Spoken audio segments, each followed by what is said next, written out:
उत्तर प्रदेश के ग्रेटर नोएडा में एक ऐसा घटना घटित होता है जो पूरे देश दुनिया की नजर अपनी तरफ आकर्षित कर लेता है। और उसके बाद जब उस घटना का खुलासा होता है तो सबके होश उड़ जाते हैं और वो क्राइम देश दुनिया का सबसे बड़ा मर्डर मिस्ट्री बन जाता है। नमस्कार, आदाब, सलाम, सत श्री अकाल। मैं हूं विकास वैभव और आप देख रहे हैं बिहार दरबार। उत्तर प्रदेश के ग्रेटर नोएडा में एक एवीजे हाई सोसाइटी नाम के अपार्टमेंट है। उसी अपार्टमेंट में एक फ्लैट के अंदर जितेंद्र मान नाम के एक लड़का रहता था। वो फ्लैट उसके फुफेरे भाई प्रीतम का था। प्रीतम उस फ्लैट पे कभी कभी आता था और एक चाबी जितेंद्र मान के पास था तो एक चाबी प्रीतम के पास था।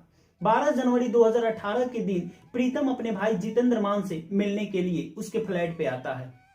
जब फ्लैट का दरवाजा खोलता है, चाबी लगाकर दरवाजा खोल के अंदर प्रवेश करता है तो जितेंद्र के नाम से आवाज लगाता है। कोई रिस्पॉन्स नहीं मिलता है। देखता है तो जितेंद्र बेड पे सोया हुआ होता है, कंबल ओढ़कर।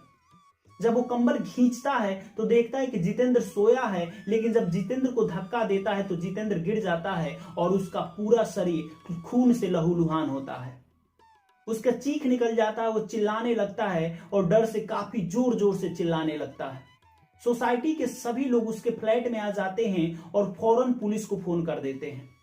पुलिस वाले आते हैं और इस मामले की जांच करने लगते हैं। जितेंद्र मान के बॉडी को पोस्टमार्टम के लिए भेज दिया जाता है। पोस्टमार्टम रिपोर्ट उसके कल होके आता है तो पता चलता है कि जितेंद्र के पीठ पे 4 गोली मारी गई है और गोली लगने से जितेंद्र मान की मौत हो गई है। पुलिस इस मामले की जांच करने लगती है और उसके भाई प्रीतम से पूछताछ करने लगती है कि आखिर क्या हुआ था। प्रीतम को कुछ पता नहीं होता है। प्रीतम कुछ भी नहीं बता पाता है कि आखिर उसके साथ क्या हुआ, कैसे हुआ और कब हुआ। फिर पुलिस वाले जितेंद्र मान की प्रीवियस हिस्ट्री खंगालने लगते हैं तो पता चलता है कि जितेंद्र मान एक बॉक्सर है और देश के लिए वो खेल चुका है। कई गोल्ड मेडल भी देश के नाम दर्ज करवा चुका है। उसी एवज में उसको आर्मी का जॉब मिल जाता है। 2 साल तक वो आर्मी का जॉब करता है, उसके बाद रिजाइन कर देता है और वो ग्रेटर नोएडा में रहने लगता है। वो बॉडी से काफी फिट था तो उसका भाई प्रीतम ग्रेटर नोएडा में ही एक जिम खोलता है और उसी जिम में उसे ट्रेनर बना देता है और इसीलिए वो अपने भाई प्रीतम के फ्लैट में रहने लगता है। उसके प्रीवियस हिस्ट्री से भी ज्यादा कुछ हेल्प नहीं मिल पाता है पुलिस को। फिर पुलिस वाले उसके जितने भी दोस्त होते हैं उससे पूछताछ जारी कर देते हैं। उससे भी कोई संतुष्टजनक जवाब नहीं मिलता है। फिर पुलिस वाले जितेंद्र मान के फोन लेते हैं और कॉल हिस्ट्री देखने लगते हैं, कॉल डिटेल देखने लगते हैं तो पता चलता है कि 12 जनवरी से पहले ऐसे 14-15 नंबर थे जिससे जितेंद्र मान काफी ज्यादा बात किया हुआ था। उसमें तो कुछ नंबर ऐसे थे कि वो माता पिता के थे, बहन का था तो उस पे तो ज्यादा फोकस नहीं किया गया, लेकिन 11 नंबर ऐसा था जो अननोन था, वो किसी भी रिलेशन का नहीं था और वो 11 नंबर सभी के सभी लड़कियों का था। एक एक करके पुलिस वाले सभी लड़कियों से पूछताछ करने लगते हैं। लड़कियां कोई भी कुछ संतुष्टजनक जवाब नहीं दे पाती है और ना ही जितेंद्र मान से ज्यादा उसका कोई रिलेशन होता है। वो ये बात बोलकर नजरअंदाज कर देती है कि वो जिम के ट्रेनर हैं और मैं जिम में जिम करने जाती हूँ, यही बस हम दोनों के बीच रिश्ता है, इससे ज्यादा कुछ नहीं है। लेकिन जितेंद्र मान के फोन में एक ऐसा नंबर था, एक ऐसे नंबर से बात हुआ था जिस नंबर पे पुलिस फोन लगाती है तो वो नंबर स्विच ऑफ बताता है और वो नंबर होता है सृष्टि नाम के एक लड़की का। सृष्टि का पता लगाने लगती है पुलिस तो पता चलता है कि ग्रेटर नोएडा में ही वो रहती है। उसके फ्लैट पे जब पुलिस जाके देखती है तो उसका फ्लैट बंद होता है, उस पे ताला लटका हुआ होता है और वहां के सिक्योरिटी गार्ड से बात करती है पुलिस तो बताता है कि 5-6 दिन से मैडम नहीं आ रही है फ्लैट पे। पुलिस बोलती है सिक्योरिटी गार्ड से कि जब भी ये आए तो हमें इन्फॉर्म कर देना। कुछ दिन बाद वो आती है, फिर वो सिक्योरिटी गार्ड पुलिस को इन्फॉर्म कर देता है। पुलिस वाले आते हैं और उस सृष्टि को थाने में लेके चले जाते हैं और उससे पूछताछ जारी कर देते हैं। सृष्टि से पूछते हैं कि तुम जितेंद्र को जानती हो? सृष्टि बोलती है कि हाँ, हम जिस जिम में जाती हूँ वहां के वो ट्रेनर हैं। पुलिस बोलती है कि इससे फोन पे भी तुम बात की हो? तो बोलती है कि नहीं, फोन पे मैं इससे बात नहीं की हूँ। पुलिस वाले जब कॉल डिटेल दिखाते हैं तो सृष्टि के पैरों तले जमीन खिसक जाती है। फिर सृष्टि बोलती है कि हाँ, हो सकता है जिम ट्रेनर है, मैं इनसे बात की हूँ लेकिन मुझे याद नहीं है। सृष्टि ये बात बोल के वहां से निकल जाती है और पुलिस वाले उस पे निगाहें दौड़ाने लगते हैं। एक पुलिस को उसके पीछे लगा दिया जाता है कि जो भी वो एक्टिविटी करे तुम हमें फौरन बता देना। पुलिस को शक हो गया कि शायद सृष्टि ही इसका मर्डर की है, तो पुलिस वाले सृष्टि के प्रीवियस हिस्ट्री जानने की कोशिश करने लगते हैं। तो पता चलता है कि सृष्टि का घर उत्तर प्रदेश के बुलंदशहर में है। एक टीम पुलिस का वहां पहुंच जाती है और उसके पिताजी से बात करने लगती है। तो उसके पिताजी बताते हैं कि सृष्टि से बात किए और सृष्टि से मिले हमें 2 साल हो गया, ना ही उससे बात होती है और ना ही उससे मिलना जुलना होता है।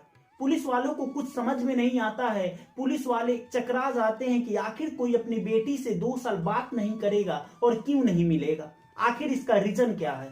पुलिस वाले जब उसके पिताजी से पूछते हैं कि ऐसा क्यों कि आप अपनी बेटी से बात नहीं करते हैं, तो बताते हैं कि जब वो मेरठ से MBA की पढ़ाई कर रही थी तभी वो एक मुस्लिम लड़के के प्यार में आ जाती है, और जब मैं इसका विरोध करता हूं तो हमसे बातें करना बंद कर देती है और घर पे आना जाना भी बंद कर देती है। उसके बाद से ना ही मैं उसे अपना बेटी समझता हूं और ना ही अपने घर के सदस्य समझता हूं। उससे नाता रिश्ता मेरा टूट गया है। तभी उस सिक्योरिटी गार्ड का फोन आता है कि ये जो सृष्टि है वो अपार्टमेंट छोड़ रही है, ये फ्लैट छोड़कर कहीं जा रही है, अपना सारा सामान एक पिकअप में लाद रही है। पुलिस वाले वहां पहुंच जाते हैं, सृष्टि को फिर थाना लेके जाते हैं और उससे पूछताछ जारी कर देते हैं। जब पुलिस वाले काफी सख्ती से पेश आते हैं तो धीरे धीरे सृष्टि सब कुछ काबूल कर लेती है और बताती है कि हाँ, हमने ही जितेंद्र मान का हत्या की है। सृष्टि बताती है कि जब मैं मेरठ में MBA की पढ़ाई कर रही थी तो पार्ट टाइम जॉब भी कर रही थी टेलीकॉम कंपनी में, और उस कंपनी में जब मैं फोन पे बात कर रही थी कस्टमर से, तो एक कस्टमर होता है जिसका नाम होता है इमरान कुरैशी। उससे बात करते हुए हमारी दोस्ती हो जाती है, बातचीत आगे बढ़ने लगती है। फिर वो पूछता है कि तुम कहां से हो, तो मैं बोलती है कि मैं खुर्जा से हूं, तो वो भी बोलता है कि मैं खुर्जा से हूं।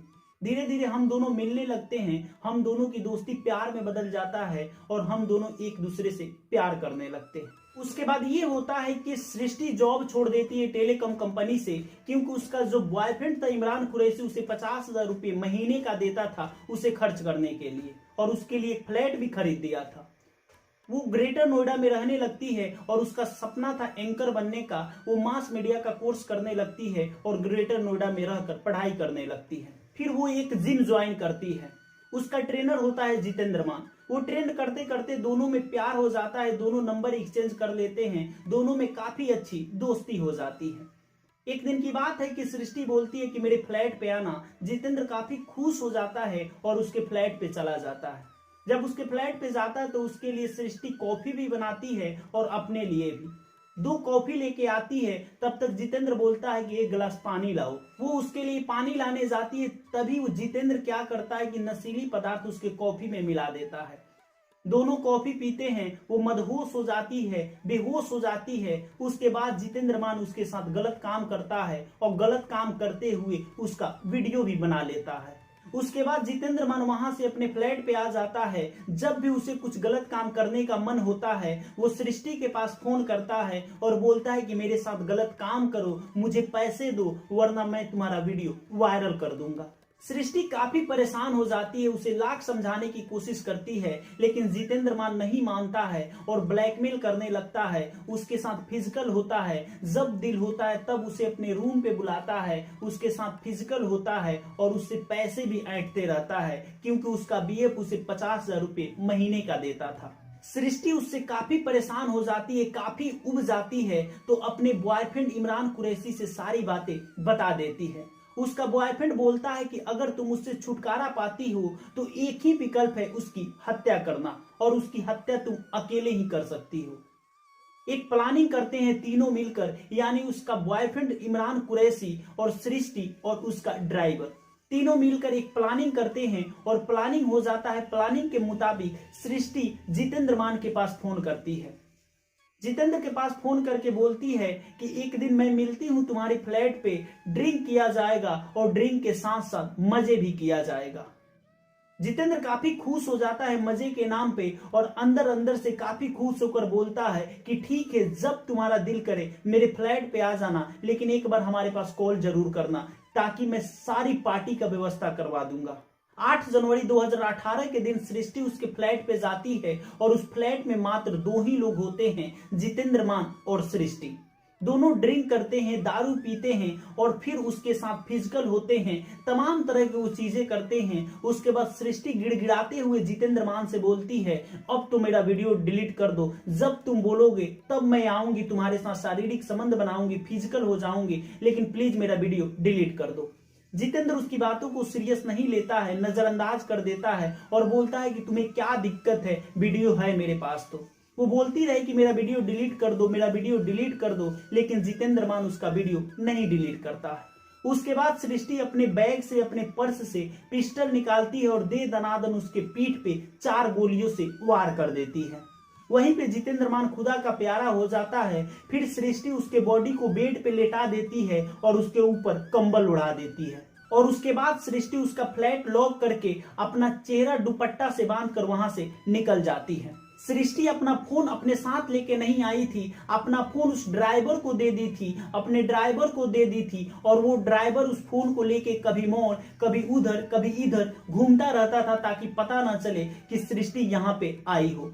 पूरी प्लानिंग के तहत मर्डर करते हैं, लेकिन पुलिस वाले जब सख्ती से पेश आते हैं तो सब कुछ सृष्टि उगलने लगती है। फिलहाल ड्राइवर और उसका बॉयफ्रेंड इमरान कुरैशी और सृष्टि तीनों जेल के सलाखों के पीछे हैं। जब ये केस मीडिया के सामने आया तो कुछ लोग ये प्रतिक्रिया देने लगे कि जितेंद्र मान लड़कियों के साथ गलत करता था, वो तमाम तरह के गलत काम करता था, उसके संपर्क में काफी ज्यादा लड़कियां थी और सभी के साथ वो फिजिकल होता था और उसके साथ जो भी हुआ अच्छा ही हुआ। कुछ लोग ये प्रतिक्रिया देते हैं कि जितेंद्र मान जैसा भी था, लेकिन उसके साथ जो घटना हुआ वो बेहद दुखद घटना था, क्योंकि वो देश के लिए गोल्ड मेडल लाया था। आप अपनी प्रतिक्रिया कमेंट बॉक्स में जरूर दीजिएगा कि आप इस केस को, इस जुर्म को, इस क्राइम को किस नजर से देखते हैं। आपके प्रतिक्रिया का हमें इंतजार रहेगा। अगर आप हमारे चैनल पर नए हैं तो आपसे रिक्वेस्ट है हमारे चैनल को सब्सक्राइब कर लीजिएगा। जय हिंद, जय भारत।